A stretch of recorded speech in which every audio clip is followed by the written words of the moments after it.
goodness. Don't get me wrong. I love our younger siblings dearly, but putting them to bed after a whole day of play, it's getting to be a bit of a hassle. They're always so riled up after playing tag.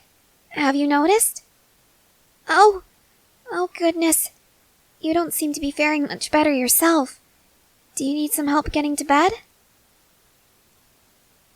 Oh, don't worry about it. It's no trouble at all. Come here, take my hand. Oh, you really are tired, aren't you?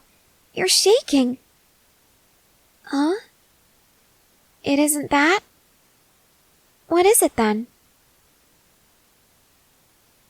Oh, I see. You're afraid of going to sleep? Why's that? You have nightmares? Well, you can't stay awake, you know. That isn't healthy. But if you get comfortable and lie down, I think I might have a solution for you. Of course! It always works with our younger siblings. I'm sure it'll work for you. Now lie down and get yourself comfortable. I'll even tuck you in if you want.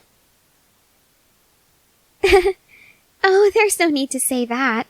I hardly think I'm as good as Mom. Just get settled, okay?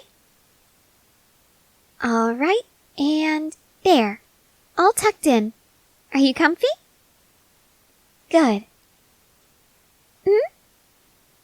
Oh, yes, of course. I'm getting to my idea in a moment. Now, I've only ever tried this with our younger siblings. Never someone who is closer to my age, but who knows, it might work the same. Oh, right, I didn't say what it is. I'm going to tell you a bedtime story, okay?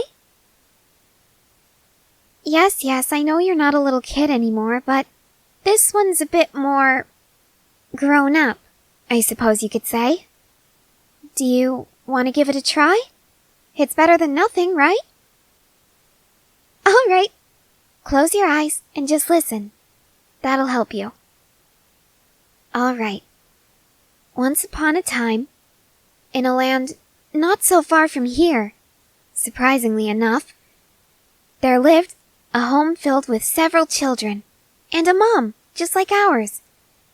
All of the children lived there happily, completely unaware of anything that was outside of their home. Of course, they were allowed to go outside and play, but they were never allowed to go very far from home, for their mom feared they would get lost. After all, the world is a dangerous place, especially for a bunch of little kids. One night, going against their mother's rules, 3 of the children snuck out of the house. Now, their mother had always warned them never to play outside after dark, for she feared that they would lose sight of their surroundings and never find their way back home. But the children weren't afraid. They knew that they'd be safe. So they ventured into a forest that was near the house. They played tag all night, and as the sun was beginning to come up, they ventured even farther away from their home, confident that they'd be able to find their way back. What they found instead was a wall. A wall. You heard me correctly. I was just getting there. Don't interrupt, okay? Just focus on trying to go to sleep. For what felt like hours, the children stood in one place, staring at the wall. They were confused about why there was such a large wall near their home. As they got closer to the wall, they began to hear voices. There were trees nearby, and the children were good at climbing. They were always playing games that involved hiding in trees, so they had learned how to be careful. They climbed up to the top of the wall, and they peered over it. Then, before their very eyes, monsters. Monsters with long skulls, olive green eyes, pale, spiny fingers, and long tongues. The monsters were talking to each other. They were discussing a harvest of some kind. The children were paralyzed with fear. They didn't make a sound, and they were even afraid to breathe. Then, one of the children leaned closer. He listened to what the monsters were saying. The harvest was It was nothing they'd ever heard of. Their mother had always told them stories of farmers who harvested crops and made their food. Stories that involved crops of corn, wheat, tomatoes, occasionally even animals, like pigs or cows. But this harvest, it was nothing like those stories. The boy drew away, and the other two children looked at him with horror as he spoke. The harvest, he said. The harvest they were discussing. It's us. Oh, no, it's okay. There's no need to be afraid, don't worry. The story has a happy ending, I promise. Just do your best to push through the scary bits, okay? You can do this, I know you can. Trust me, it'll all be worth it. The three children climbed down the wall, and they hurried back home.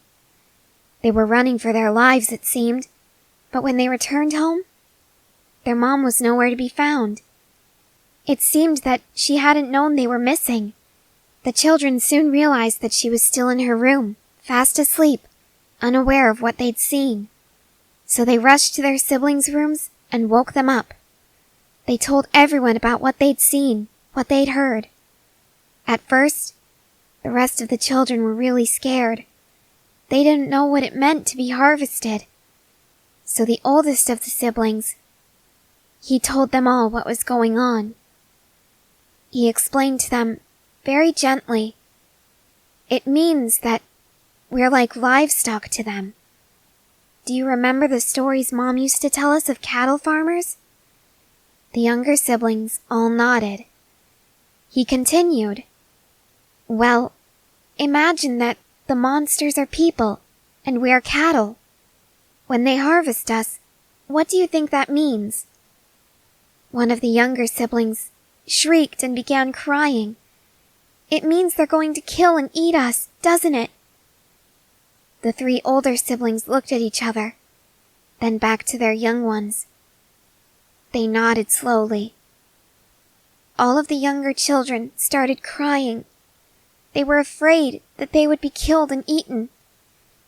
But the eldest sibling remained calm.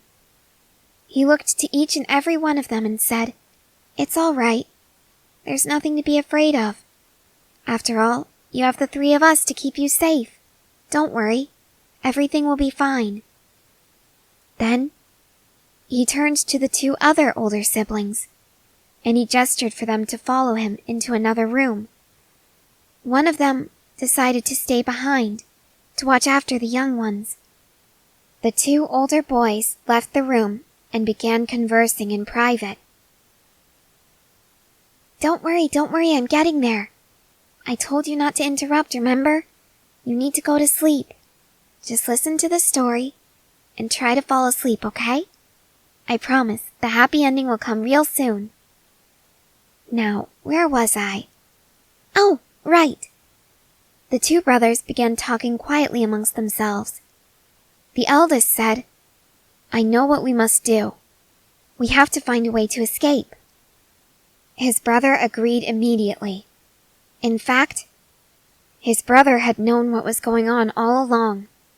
So they began talking about everything they knew about the place so far. They began discussing strategy, different plans, different escape routes. And eventually, they came to an understanding. There was only one way to get everyone out. It was risky, but they knew that they could do it. So that night, once they were sure their mom was asleep, all of the children snuck out of the house and ran to the forest. The elder siblings led them to the wall and helped them climb on top of it. They ran along the wall, and soon they came upon a bridge. Beyond that bridge, they knew freedom waited for them. It was practically calling their names at this point. So they ran forward, but they were stopped. They turned around to face a voice that called out, No, my dear children, please don't leave me. They turned and saw their mother. She knew what they were up to. She'd known all along. She was afraid for them. She had wanted to protect them. She wanted them to be happy and taken care of. She never wanted anything bad to happen to them. She reached toward them, walking closer, though slowly. She said, "Please, this world is too dangerous for little children like you. You have to stay where you're safe and happy." But the children only shook their heads. They turned away from her and continued walking forward. Their mother cried out again, "Please, children, don't leave me all alone. I don't want you to get hurt." The eldest daughter looked back at her mother and said, "Goodbye, Mom. Take care of yourself. We'll miss you." The children walked across the bridge without another word. Their mother stood in silence. She watched as they walked away. Slowly, a smile crept onto her face. She pulled down her hair and let it flow in the breeze of the evening. She watched as they left and disappeared into the darkness. She muttered to herself, "Take care, my children. Make certain you are safe. I hope, someday, you are able to reach the light in this world." The children pressed onward, and eventually, they found it. They found the life they thought they'd been living, only this time, they were truly free. They found homes, families to take them in and love them. As for their mother, they never knew what happened to her. But somewhere, deep down, they all knew that she was finally happy. She didn't have to worry about losing her children anymore. She may have lost them, in some sense. However, they were always in her heart and in her memories. And she was always in theirs. Though the children were taken care of by separate families, some farther away than others, they were always just as close as they were before.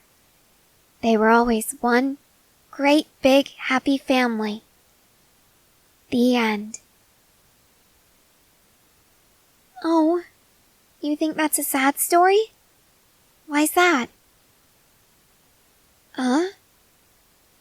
You think their mother should have gone with them?